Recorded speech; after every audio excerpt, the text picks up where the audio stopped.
Assalamu alaikum students. I am Sadia Sageer. Welcome back to my YouTube channel.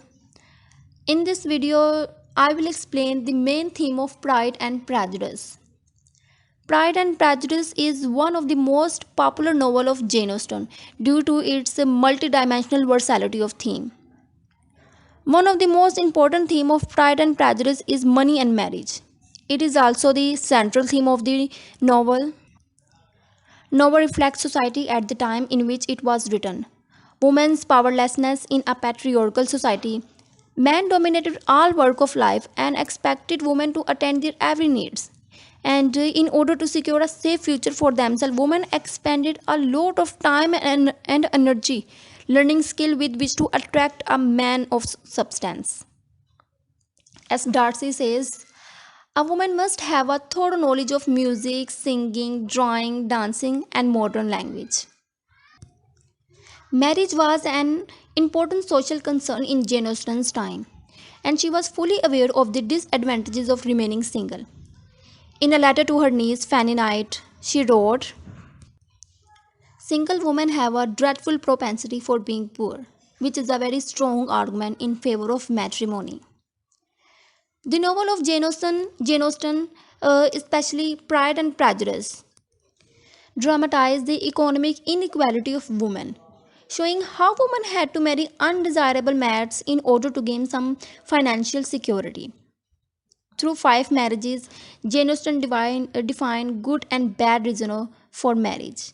Charlotte Colin, Lydia Wickham, Jane Bingley, and Elizabeth Darcy are the four newlyweds, and the old marriage is that of Mr. and Mrs. Bennet. Mr. and Mrs. Bennet are poles apart in their natural attitude. Mr. Bennet is sharp and witty, while Mrs. Bennet is vulgar and discreet. Together, they constitute a very ill matched couple. Mr. and Mrs. Bennet never enjoy the marital bliss of emotional and intellectual understanding. Mr. Bennet becomes lazy and irresponsible and an odd mixture of sarcastic humor and caprice. He mocked Mrs. Bennet and exposed her to the scorn of their five daughters. The disadvantages of such marriage attend the daughters also. Elizabeth and Jane become what they are almost. Mary become a vain. Lydia grow into a selfish and deceitful flirt who elope with a selfish and corrupt rake. The stupid and weak-spirited Kitty follow Lydia's example and flirt with the military officer. Charlotte and Collins are the first to get married. Collins, after having a very good house and very sufficient incomes, intend to marry. He visits the Bennet to choose a wife among the Bennet's girl.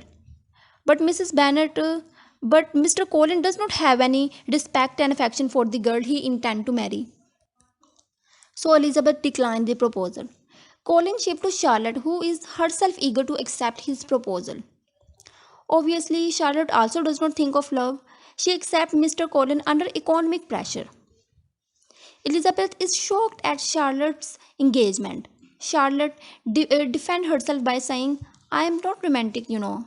I never was. I ask only a comfortable home." The next to be married are Wickham's and Lydia. They elope before they get married. Lydia is captivated by the external glamour of Wickham's personality. She thinks she is in love with him, but she is only infatuated.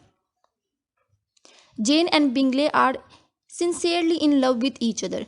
Between them exists a great emotional compatibility. By nature, both are sweet and gentle.